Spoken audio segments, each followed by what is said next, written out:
Cool. For this week, I'm just going to read what I've got. I was thinking how much I really love this autumn season and all the oak trees and everything around. And we all know that mighty oaks grow from little acorns. They take a long time to mature, and sometimes like even past our lifetime to see an oak tree grow. When I asked God this week, what are we going to be talking about and preaching about, he showed me the mighty oak trees, and he showed me the maturity of those oak trees. And he said it's just like our Christian life, that we grow from very small seedlings, not knowing anything, but we grow into mature oaks, able to drop our acorns, our knowledge, our wisdom, and our guidance for others, able to drop them onto other people so that they can in turn grow into their maturity. So we're going to have a look at that today and see how we can mature. So my starting point was to look up the word oak in the concordance of my Bible. And I really didn't expect to find anything, but there were 4 references. I'm not covering them all. But I was first amazed to find the word oak in Genesis 13:18.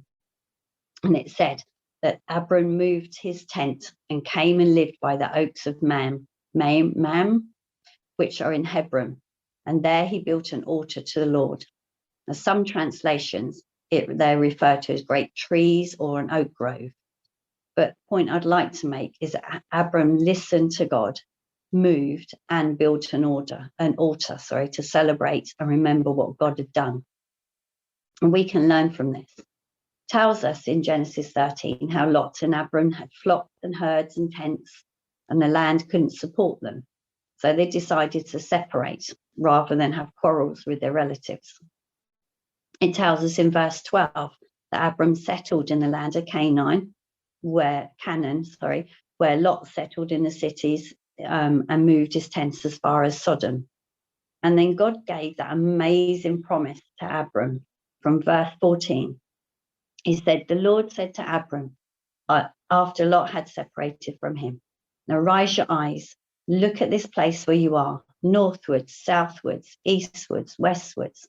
All the land which I see, I will give to you and your descendants forever.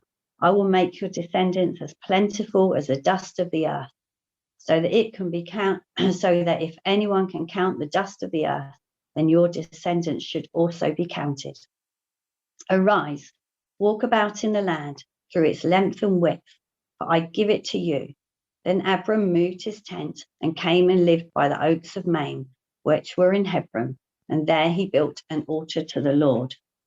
So God promised that Abram's descendants would be plentiful, as much as the dust of the earth. Then he told him to rise and walk. But what would have happened if Abram didn't rise and walk? What would have happened if he just sat there and looked at it with his eyes and decided not to actually physically move and do what God had asked him to do? Because he had all those flocks, he had all those herds, he had all those tents and all those people to move with him. That would have been quite a hard physical thing to do. But thankfully he didn't. Thankfully he listened to God and he actually moved and he responded to his actions with actions. Now often God will show us something to do that requires a response. It might only be a small response, like putting up your hands in worship or moving to offer prayer for someone. And often we've got to physically move. If all around us are sitting still, then this can be hard. If all around us are sitting quietly, then God asks us to speak. It can take courage. And God might ask us to do a bigger thing, like Abram. He might ask us to pack up our tents and gather our possessions and move elsewhere. But blessings will follow when we obey what God does. Abram's descendants were many. But also, Abram didn't just move and settle down. He built an altar. He acknowledged what God had done in his life. He wasn't afraid to tell people who his God was or what he had done for them. I wonder how often we have to tell our friends what God has done, or is doing in our life. And how do we help ourselves remember what God has done? What altar do we make for ourselves? Well, I try and write things down to help me remember. It's sometimes too easy to forget what God has been doing and what God has done. And actually, our lives ourselves should be an altar to God and should let people know and be drawn to us because they can see something beautiful in us about what God is doing. That's our altar. And then in Psalm 1, we can read about another tree in the Bible. And it says, "Blessed is the person who does not walk in the counsel of the wicked, nor stand in the path of sinners, nor sit in the seat of scoffers. But his delight is in the law of the Lord. And on his law he meditates day and night. He will be like a tree planted by streams of water, which yields its fruit in seasons, and its leaf does not wither. And in whatever he does, he prospers." So a tree planted by streams of water doesn't have to have its roots far out to find its source of nourishment. It does to connect to the water that feeds and sustains it. It's right next to what it needs. If we want to be people who are blessed, then our roots needs to be soaking in God's words, our source of nourishment, living and following his ways. The Psalm says to be blessed, we must not walk in the counsel of the wicked.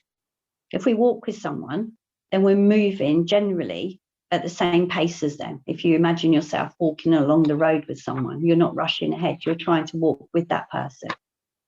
But as Christians, I think we cannot afford to do this. We've got to walk as Jesus is telling us to walk, not just walking alongside everybody else at their own pace without questioning our own actions or our own words. We've got to be aware of Holy Spirit within us, who's guiding our words and our actions. So we've all got friends, I'm sure, that don't know Jesus yet. And when we're with them, it's very easy to get caught up in conversations that are not honouring to God, or sometimes even actions and words that don't show that actually we love Jesus. We can just go along with the flow of what everybody else is doing. So this is what I think the author's talking here about in Psalm 1. Don't just go along with everybody else. Know from relationship with God what his way is and follow it whatever the circumstances. And we're also told not to stand in the path of sinners or sit in the seat of scoffers. The easy to read Bible puts it like this: great blessings belong to those who don't listen to evil advice, don't live like sinners, don't join in with those who make fun of God. So that's really simple, isn't it? Don't do what you know is wrong. Don't join in with people that are making fun of God. Then we get blessed. Well, I don't suppose any of us really think that we make fun of God. But my study Bible, because I thought that was a bit of a strange way of putting it, but my study Bible speaks about having friendships with people that mock what God says is important. And if we're not careful, then we can have an attitude of mocking by being indifferent to what our friends are saying, so not challenging it maybe and just going along with it.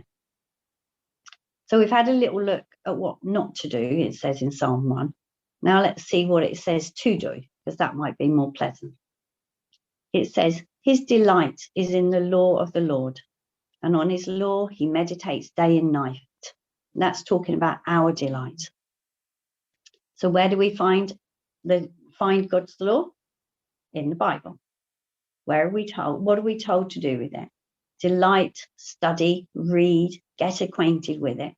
Really get to know the verses. Ask Holy Spirit to guide and show us what verses mean to us now for our own lives. Learning from reading in relationship with God, how he wants us to live. Learn from examples of Jesus. And we've heard a few talks recently about getting to know the word.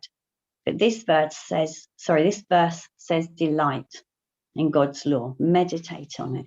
And I remember when I first found my delight in reading the Bible, rather than just making myself read it. It became a joy rather than a task. And this, I believe, came out of my relationship with God as it grew. And I wanted to find out more and do his will rather than mine. But what about that last sentence? In whatever he does, he prospers.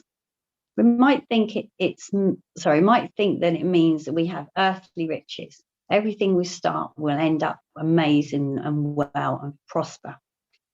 That our life on earth will be wonderful with no troubles. But that's not what God promises. I read a quote from Dr. Dan Hayden, and it said, God is obviously more interested in spiritual and eternal things than in physical and temporary things. It's not that he's unconcerned about our physical or financial well-being, but that's not where the guarantee is. The blessed person in Psalm 1 is assured of a much higher level of prosperity, things that money cannot buy. Just imagine having unending joy and peace in the midst of an anxious and agonizing world, or cast your eyes on incredible riches of heavenly glory as Moses did when he considered the treasures of Egypt to be less than nothing in Hebrews 11:26. Having less here and everything there is far better deal than everything here and less there. So we're following a God that we're going to live with eternally, not just for a short while. And that's an amazing thing to keep within our hearts and remember. And Matthew 6:19-20 tells us, do not store up for yourselves treasures in earth where moth and dust destroy, but where thieves break in and steal, but store up for yourselves treasures in heaven where neither moth nor rust destroy, but where thieves do not break in or steal. And then the last tree we're going to look at from the Bible is in Jeremiah 17:7-8. It says, be blessed, but blessed is the one who trusts in the Lord, whose confidence is in him. They will be like a tree planted by water that sends out its roots by a stream. It does not fear when heat comes. Its leaves are always green. It has no worries in the year of drought and never fails to bear fruit. Again, a tree planted by water. There's a bit of a theme coming along here. Roots close to the stream, living water, the source of life, God. This is just after Jeremiah's talking to the people of Judah about all the sin that they are committing, how they'd forgotten God's law. Here we're told there is blessing when we trust, when our confidence is in God. Jeremiah continues in verse 9 and 10, saying, the heart is deceitful above all things and beyond cure. Who can understand it? I, the Lord, search the heart and examine the mind. I'm sure we all know that God doesn't just look at us externally, but looks deep within us. He wants our hearts. He wants our minds. And I love the verses in Psalm 139, where we're encouraged to ask God to look at our hearts. I'll read from the Passion Version, Psalm 139, 23-24. God, I invite you to search your searching gaze into my heart. Examine me through and through. Find out everything that may be hidden within me. Put me to the test and sift all my anxious cares. See if there is a path of pain I'm walking on, and lead me back to your glorious everlasting way, the path that brings me back to you. This is a really good prayer to say, even if we think we are following God's ways. Our hearts and our minds can hide things, even from ourselves, that might come out in times of frustration or anger. It's most probably a good idea to sort them out with God before we get that far. And in this psalm, we're invited to search our hearts. We're inviting God to search our hearts, to look deeper. We can learn much about ourselves if we listen to his answers. And then comes the trust bit in how we respond to what he says. We can choose to listen and change what needs to be changed, or we can choose to continue on the path that we are on. Remember, Jeremiah says, blessed is the one who trusts in the Lord. Trusting in God is a thing that we learn as we journey with him. I don't think there is any other way of learning it other than just doing it. One of the early verses I learned as a Christian was Proverbs 3:5-6. Trust in the Lord with all your heart and do not lean on your understanding. In all your ways acknowledge him and make his path, and he will make your path straight. So it's about making God part of our life, not just that Sunday morning or that quiet time during the week, if we actually have time to do it. it says, in all your ways, acknowledge him. That's our whole life, from waking to sleeping, every single day. So I finish by saying that whatever happens around us, whatever the world says, or whatever decisions are made by the world that ultimately affect and make changes to our life, the world doesn't rule the decisions that we make. God does, or should. We're responsible to ourselves and to God to grow, to position ourselves as Abram did and move maybe our tents, but also move our hearts and our mind position, not to be offended or affected by what the world places on us. We're responsible to keep ourselves by the living water that feeds and refreshes us. We're responsible to ourselves and God to produce good fruit, whatever season we're going through. To trust that God knows what he is doing and seek him with all our heart every day, acknowledging his ways in our lives. Most of all, to follow his values and not the world's.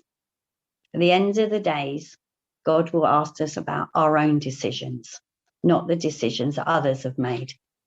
And I want to hear, well done, my good and faithful servant. Amen.